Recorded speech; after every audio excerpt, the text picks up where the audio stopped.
汽车在熄火之前，到底要不要先关掉空调？很多人都在纠结这个问题。今天我们就来看一下，因为空调开启的时候，发动机会带动空调压缩机运转。如果这个时候不关空调，直接熄火的话，很多人会担心下次启动车辆，发动机会增加负荷，从而导致压缩机容易损坏。另外一个，大家也担心蓄电池的一个负荷，因为在启动的时候，蓄电池除了给启动机供电的话，还要给压缩机、鼓风机这些供电，所以大家就会担心蓄电池的一个使用寿命。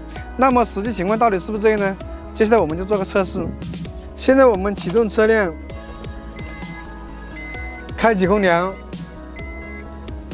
然后不关空调，直接熄火。等一下再次启动车辆，大家认真看压缩机离合器吸盘这里会不会与发动机同步运转？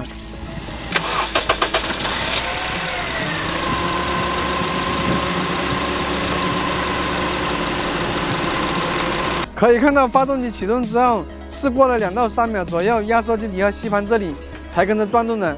这就好比是发动机启动之后再开启空调是一个道理。接下来我们再看看蓄电池会不会有影响。现在我是打开钥匙，可以看到仪表、音响、鼓风机这些都在工作。然后我在点火的一瞬间，大家认真看这些会有什么反应？